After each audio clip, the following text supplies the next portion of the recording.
Hello, welcome. This is Sports This Morning. We're broadcasting live from Channels TV Sports Center in Lagos, Nigeria. I'm Austin Okunakwan. Good morning and welcome. I'm Cecilia Mogbe. Okay, let's go to Abuja now, where, of course, you know that the Super Eagles of Nigeria they failed to qualify for the 2017 African Cup of Nations. The Nigeria Football Federation, they are looking beyond the 2017 African. For them, attention now shifts to the 2018 World Cup in Russia. They say the Super Eagles must qualify. Okay, definitely we're looking beyond 2017 AFCON, and of course what Nigerian Football Federation are saying is that Nigeria must qualify for the 2018 World Cup right there in Russia. It's going to be a big one, and another one is now 2022 World Cup. Well, another big issue right here, because migrant workers in Qatar renovating the World Cup stadium have been subjected to human rights abuses, and of course the Amnesty International is saying that they are not ready to host the World Cup because of what is going on right there in the country. So Qatar issue again. We're wondering that's one thing that FIFA will always need to battle with, giving Qatar the 2022 right to host the World Cup.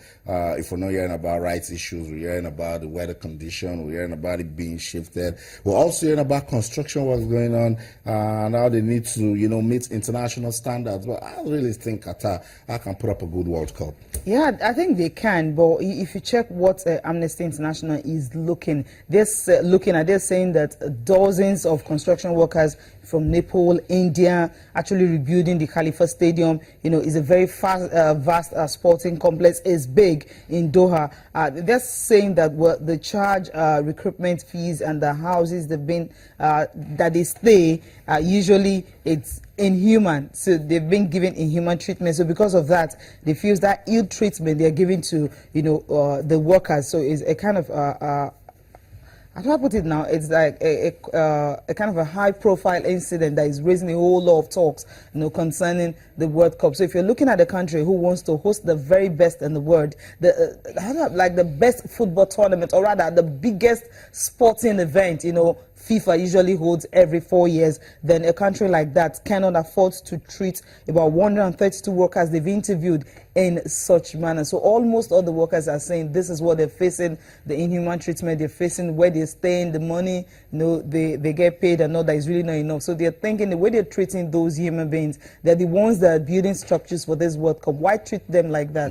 So that's what Amnesty International is saying. So we'll just wait for FIFA, see if they can actually look into all this, because this is another story now coming out from that country, especially after the whole issue of corruption, the bidding process and all that. So we are having another issue also facing the workers who are actually constructing the structures for the event. But it's not new. We also saw the same thing before the start of the 2014 FIFA World Cup in Brazil. Everybody just sees the World Cup as an avenue to come, air your views, if you have problems, come say, because of course they understand that the world right now will give attention to Qatar. But before they won the bid for to organize this World Cup, Qatar actually showed a model that wowed FIFA and the world, that they're going to make it a world-class event. But yes, the workers, they have the right to come out and say, look, we're not treated fairly. We think that we deserve more. If you don't talk, nothing will be acted upon. So Amnesty International saying Qatar is unfit to host at the moment should be a basis of or be on the basis of asking questions, not saying that they cannot exactly to host the World Cup. FIFA strongly believes that Qatar has a quality to host the World Cup, and again, it's just their own way of ensuring that the World Cup rotates. Qatar, in their own right, look. That's the model they actually the model of the stadium that they said that they will give to the world to come and see the best, infrastructure that the world has ever seen. So we're looking forward to it. Now let's just hope that they do what they need to do to cut down all these complaints, the barest minimum, so that they're not distracted. It's still in 2022, and we're hearing all of these talks. By 2020, people should be saying, well, we're thinking it's going to be the kind of World Cup we want. And let's get Russia 2018 out of the way.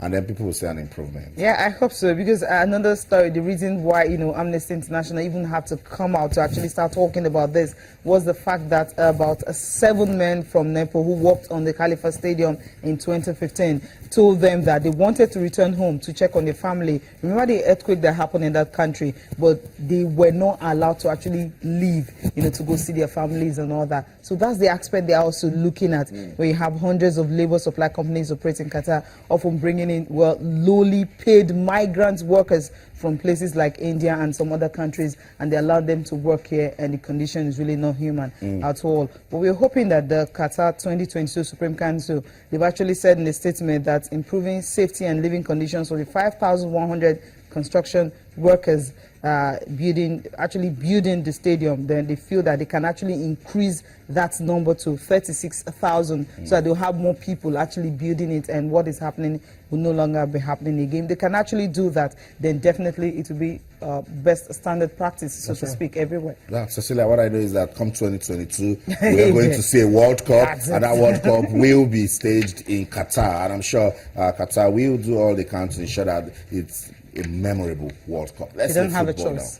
Talk about tennis. We keep talking about this guy, Novak Djokovic. I told you that Thomas Berdych might bring all the power play, all the marathon play, and Djokovic will just send him to the baselines, and then when he runs 2, 3, 4 times, that's it right there. See, that's what I'm saying. He sends you, you take it, you drain, and then it just takes you out. So 6-3, 6-3 was a sweeping. It was a sweeping for him, because he didn't really. Thomas Berdych, not much work. It was easy for him, and he's off to the semifinals. Yeah, he's off to it. I mean, 99 minutes, that was all he took, and even had to take time out for medical attention and all that. But he didn't actually had a struggle he had in the game in the quarterfinals. But right now, well, he's definitely going to face who? Goffin. Okay. Now, I think Djokovic is just going to get this one, because he really didn't have much opponent at all. Well, at this level, the ATP tour, you could come out and say, look, this player can beat this player, because sometimes people use it to check their fitness, people use it to get ready for the Grand Slam event. But Novak just takes tennis one step at a time, and then keeps getting better and better. He's not putting so much stress in the ATP tours, but he knows the big pictures when he comes out the Grand Slam, and then he just gets it done. But the good thing is he's still winning. He's still the model for men's tennis.